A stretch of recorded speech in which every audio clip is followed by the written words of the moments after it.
with you? We don't color books like us trash. We don't even know you be yelling here, you know?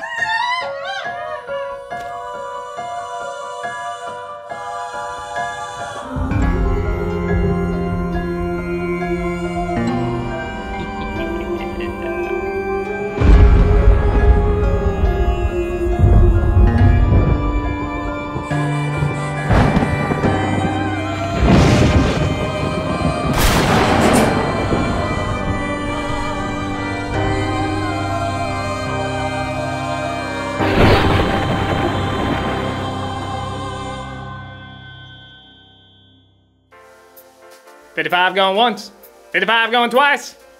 Sold for $55. Thank you, Leo. Aw, thank you, Sonny. Up next, ladies and gentlemen, we have Elio. Now, his film bombed something fierce, ladies and gentlemen, but I assure you, nostalgia will grow and he will be a future moneymaker. Yeah, people are gonna definitely want to see me again. And you can own the merchandising rights. What studio is he from again? Oh, kid, do the mouth thing. Oh, Pixar, yeah. All right, yeah. All right, do I hear 20, do I hear 25,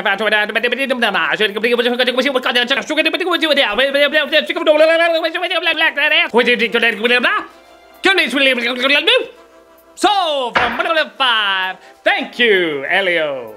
Or Luca, whichever one you are. Boy, they do need different styles. Wait, which person won? I forget, you'll figure it out. And now, ladies and gentlemen, the grand finale. The jubiliciously lovely Corpse Bride. Oh, come now, ladies and gentlemen. Certainly you've noticed more merchandise around Halloween time. Sure, she didn't break box office records when she premiered 20 years ago, but give them the scoop, miss. They ever give you a name? Nobody ever remembers it. Well, give them the scoop on your pros. Interest is growing rampantly. I've proven to be the Nightmare Before Christmas for hipsters who got too hipster for Nightmare Before Christmas. All right, do I hear 30, 30, 30, 30, do I hear 35, 35, 35, that's all, folks. Hey, weren't you the one who said this wasn't a good movie? Artistic merit doesn't count when there's money on the line. Call me when you actually value me. Joke's on you, I'm a critic. I don't even value myself.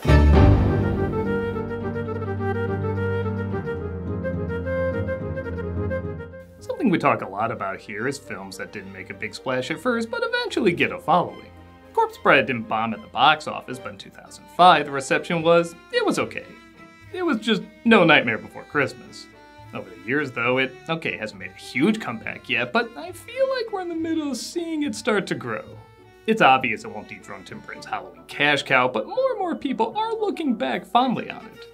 Years ago, I even said it was one of my top 11 Halloween guilty pleasures. However, that is the wording I used, guilty pleasure. I've always been on the fence whether or not this was objectively a good film. I usually lean towards it didn't quite work, but there's a lot of things in it that are memorable and almost make it work. I think it's a film people like remembering and having fond memories of, even if they know there's things about it that come up a little short. But in this NostalgiaWeen, I think it makes sense to look it over and see if it's worthy of the possible second wind it's getting. So let's talk about this film before something like Frankenweenie tries to make a comeback. Oh, come on, no, I didn't mean... Oh, what's the matter? You're never getting a following. Let's take a look at Corpse Bride. The opening credits roll. It's nice of Burton to actually direct a movie his name's on top of this time.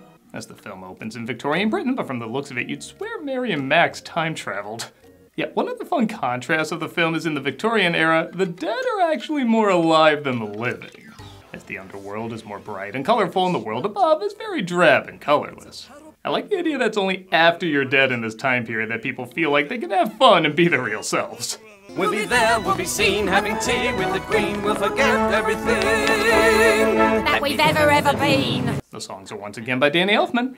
And I'll just say it, these songs unfairly get shit upon. I think everyone does compare him to Nightmare Before Christmas, and while there certainly are similarities, this one goes for more of a Gilbert and Sullivan style, which is quite different. I even think the lyrics are stepped up. I mean, I enjoy the creativity of Nightmares, but sometimes they can be a little off. Something here I'm not quite getting, though I try, I keep forgetting. He did just rhyme getting twice, right? But these really go to town making sure every beat has a syllable in it. And it sounds as natural as someone just speaking a regular sentence. at the costume ball. In the hallowed halls. Rubbing elbows with the finest. Having crumpets with her highness. Even rhymes that sometimes are a little off still end up working out. Like, I always thought this was an odd one. But our daughter with the face of an otter in disgrace. But really look at her, that is kind of a fair assessment. I would argue there's two problems that I think gives the impression these songs aren't good. One is, several of them are not sung by singers, which does add up after a while. Don't get me wrong, there are some good vocals here, but the focus is more on making the characters sound funny instead of pretty, which results in a talk-sing style that can get a little tiring. There could be land-rich bankrupt at his stumbling. What does that wispy little brat have that you don't have, Doc? A wedding cake is no mistake. It must be quite sublime. One Rex Harrison is okay, an entire cast of them? There's a problem. Second, there's only 4 songs, which isn't that many and usually means each one should be a showstopper. Only 2 of them are big numbers where the other 2 are much smaller, which, if there were more songs, that'd be fine. But in Nightmare, if you only had 4 songs and say 2 of them were Sally's, it just feel off. But you gotta give credit too that most of the songs are important to the film. If you take them out, you're literally missing what's happening in the story. Like the first song sings about how Victor, played by Johnny Depp, is arranged to marry Victoria, played by Emily Watson, as both their parents think the fiancé's parents are rich, despite them both having no money. Every single tiny microscopic little thing must go according to plan. The animation in this is so good. I originally thought it was CG when I first saw the trailer. They apparently included a new kind of technology that would allow the facial expressions to be more, well, expressive, giving much more fluidity to their movements. And also, a lot like in The Incredibles, the characters look good in both 2D and 3D, at a time when that just wasn't the case. Usually one looked good in one style and not the other, but despite them looking good as models, you could also see them so easily looking good as drawings. Like, I love the fact that they keep this butler in profile the whole time to emphasize his snobby posture. It makes him purposefully look more flat, even though he's a 3D model. There's a bunch of cool little touches like that.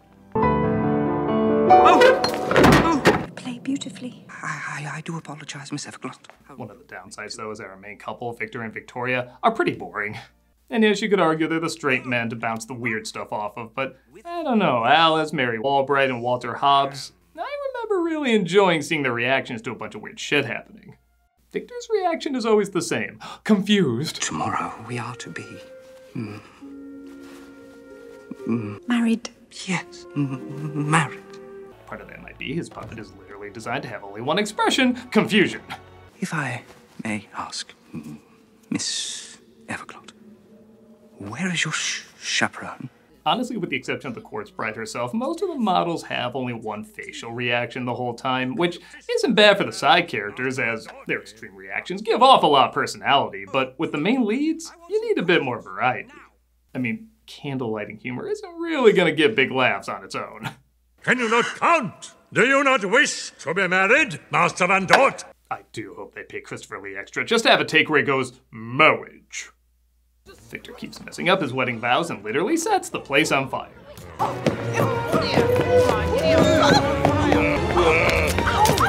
not sure if it's intentional, but I love how only every other step is trying to put the fire out. Like, yeah, I might want her dead. Apparently, I'm a day early for the ceremony. Is he from your side of the family? Richard E. Grant plays another pretty boring character named Barkis, who's clearly the villain who wants to marry Victoria to get her wealth as well. Well, he's quite the catch, isn't he? I guess you could snicker a bit at just how much of an archetype he is, but again, I feel like they need some lessons from characters who did this a lot better. She must think I'm such a fool. Victor's a shame he can't get his vows right, so he practices in the woods. With this hand, I will cup your... Oh, goodness, no. Hey, in this time period, just thinking that sentence could get you arrested. As he practices his vows, he puts the ring on what he thinks is a tree branch. But it turns out it's the corpse bride, played by Helena Bonham Carter, who of course accepts his proposal. Oh, if only I had feet and not just an extension of my twig legs!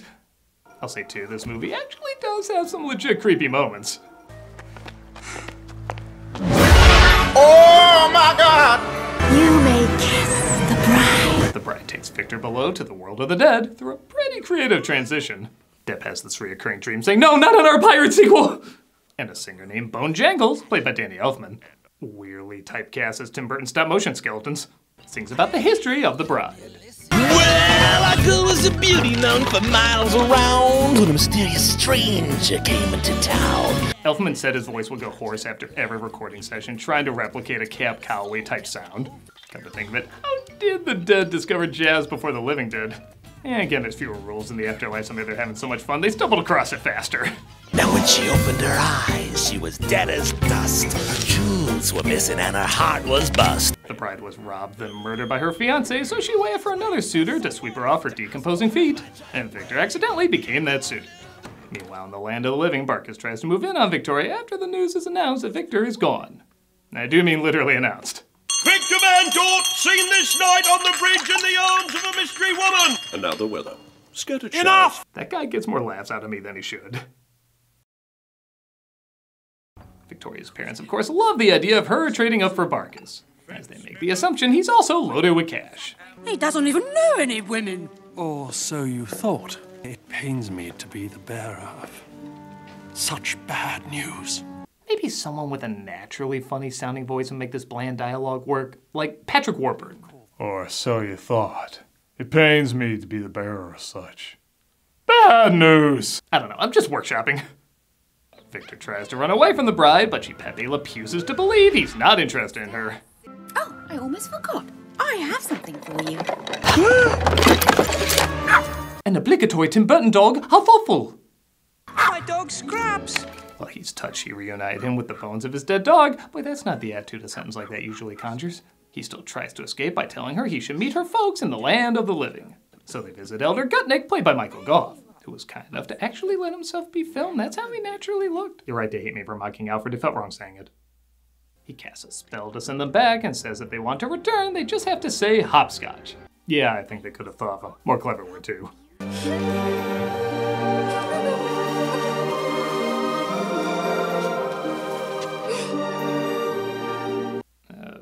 Magical, I guess? This is where the problems really start to sink in. It's not that what I'm watching is bad, it's just a little dull. I know I mentioned it before, but I do feel like more songs would have added more life to these scenes. Like if the bride sung about being above ground again and what it reminded her of, that could work. Maybe if Victor and Victoria sung a song about how they suddenly find themselves liking each other, that would also be interesting. But as is, we just get this pointless little dance that you could cut and miss nothing. And Victor rather suddenly decides Victoria is perfect for him. Guess being engaged to the dead will do that to you? This morning, I was terrified of marriage. But then, on meeting you, I felt I should be with you always. I've decided your cold, colorless Victorian body is the one I want. They're not even there that long. He just says those few lines to Victoria and then they're whisked back to the underworld. Hopscotch. Even Disney couples would be like, dude, at least sing a Mencken ballad first. You're married to me. She's the other woman. This just can't work. Why not? As the film goes on, the bride does become the most interesting character. Both her design and writing allow her to have a lot more range. So she can be happy, sad, smart, loopy, angry, remorseful, and it all feels believable. For someone with little flesh, she's ironically the most fleshed out character in the movie. No, she doesn't compare. But she still breathes air. Who cares? Even her song doesn't really explain story as much as show the emotions that she's going through. Granted, it probably is the weakest song in the film, but I think that's because this was meant to be 2 musical numbers. The sole redeeming feature from that little creature is that she's alive. If I touch a burning candle, I can feel no pain. It's like that old Nintendo cereal. It'd probably work better if you just kept the 2 apart. After that, we get a segment where Victoria tries to escape to get help from the pastor, only to be handed right back to her parents. He's speaking in tongues of unholy alliances. That was so pointless. I gotta find it hilarious. Also, while Victor's parents are looking for him, their driver passes away. Are you trying to kill us? So long, once important characters. You will not be seen in this movie again. Maybe they're in the same place Peter from The Room went. I don't know. Victor and the bride have a nice scene where they connect playing piano. Yeah, I guess all chemistry in this movie is replaced with this. When the departed driver tells Victor that Victoria is marrying Barkis. But how could she? Women. You can't live with them. You can't live with them. Okay, the jokes in this movie really aren't that bad, but did they just forget sometimes to put in a punchline? The bride discovers Victor and her aren't officially married because the vows are until death do they part, and she's already dead. It requires the greatest sacrifice. We have to kill him. What? I can't old school Little Mermaid him. You don't have to. I'll do it. But Victor loves her now. Yeah, I don't know what's wrong with you. I'm following his emotional journey just fine. And he says he's okay kicking the bucket for her. Here comes the bride, this wonderful days. It is just hitting me. Even the big song numbers, which this one certainly is, and it sounds great, aren't shot like big song numbers. In Nightmare, even the smaller songs have a sense of movement and size, like the emotion of the characters are reflected in the scale of the layout. But with the exception of Remains of the Day, the shots are pretty static.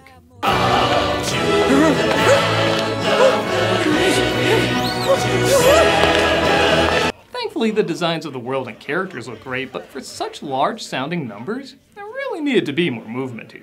We're moving this wedding party upstairs. Victor says they should have their wedding on the surface where Victoria is finishing up hers.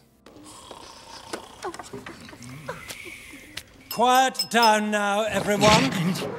That's a pretty good joke.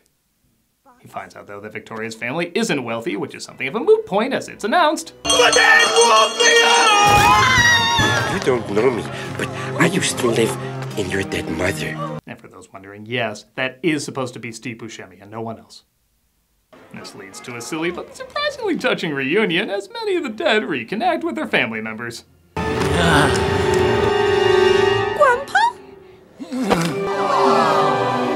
Weirdest Puffs commercial ever. Come watch me play Final Fantasy VII Rebirth every Friday on Twitch. We also got other content during the week, so come check us out. Everybody gathers at the church for the wedding, and I do snicker at a holy matrimony that has poison at the center of it. This is turning into a real marriage. But the bride sees Victoria is still in love with him. I will be. And again, am I crazy or is the stop motion in this just stellar? I mean, look at the subtlety of her expressions. It really looks like there's a million things going on in her mind. This is the Ramesses mood swings of model puppets. I can't. The bride loves Victor enough to let him go, as the couple who literally married different people on their wedding day decide they're perfect for each other. But one member of those weddings isn't leaving so easily. You forget. She's still my wife! I'll not leave here empty-handed! Yeah, Patrick Warburton would make this work. You forget. She's still my wife! I'm not leaving here empty-handed! However, a big twist, well, an obvious twist reveals itself. Emily. You! But I left you. For dead. But it was worth it for that reaction. We get one of Burton's favorite stop-motion tropes, a pointless climax. Yeah, I'm sorry, you could cut this guy from this entire story and miss very little. But even when he loses, it doesn't look like the dead can attack the living. He, of course, drinks to his victory. He's all yours. Save the naughty bits for me. Our incredibly dysfunctional couple can finally be together. The bride turns into butterflies, I guess because she's done with her unfinished business, but what, all these people have unfinished business too? I don't know, just pretty. And, oh, guess that's it. I mean, I guess there's nothing left to explore. I just expected a little something more. In fact, yeah, I think that about sums up my thoughts on it. There's a lot of good stuff in Corpse Bride. It's an original story, which we don't get often now, and even 20 years ago didn't get a ton of. The visuals are amazing, the songs are nice, the animation is absolutely fantastic. But it's kinda like Hill House. Everything is built just a little off, and those missteps do start to add up. Its pacing can be sloppy, the main leads are a bore, and it just doesn't feel like it lived up to its full potential. Even as emotional storytelling goes, which I do consider this to be, there's still a handful of elements that either needed to be tightened up or expanded upon. But with all that in mind, I'm not surprised this is getting a bit of a second wave. I think what the film leaves in people's memories is sometimes stronger than the film itself, and this is a memorable idea with a lot of creativity. It's a good flick to have on in the background at a Halloween party. Like, the bullet points of it are so effective, it can overshadow the little problems that add up. Honestly, I think this would be an amazing stage musical. flesh out the characters by allowing them to have more songs, I feel like this could have, pardon the pun, a really decent afterlife on stage. As is, I do have a soft spot for it, even if I acknowledge it never fully comes together for me. But if I'm on the fence leaning towards it doesn't quite work, that probably means there's a lot of people who are on the fence saying it works just enough. While it's not gonna topple Nightmare Before Christmas anytime soon, it can still give other options for people looking for their Halloween Tim Burton stop-motion fix. I mean, like I said before, where else are we gonna go? Frankenweenie? Oh, what, Puppy Shelley is still hurt? You may insult me, but you will not insult my adorable little friend. Oh yeah? And what are you two gonna do about it? Both of you are already dead. Speak for your cat. My cat? What do you mean by— That's right. We've given Chaplin a similar treatment. I'm an abomination. Ah! More NostalgiaWeen on the way. Ah! With this hand, I will cup your... Oh, goodness. We're still doing cameos for charity, but I'm gonna switch things up a little bit. As many of you are probably aware, I got chronic fatigue syndrome about 1.5 years ago. It's still with me, and while it's not nearly as bad as what other people have, there's still very little known about it, not much research or anything, and it probably goes without saying it's really spiked after COVID. So rather than change up the charities every month, I think I'm just gonna give the money to one charity, Solve MECFS. There are so many people suffering greatly from this, and like I've said in the past, I'm not suffering nearly as bad as so many people out there, yet it's still getting in the way of how I live my usual life. So I can't even imagine what so many other people must be going through and the toll it must be taking on them. So if you want a video of me saying happy birthday or congrats, good luck, or whatever, click on the link below and be giving to a good cause. If you're like, no, your face is a butt and I don't like you, well, consider giving to this wonderful organization anyway. Like I said, there's a lot of people suffering from this and we don't really know the reason why, so maybe we can all come together and help them help many more.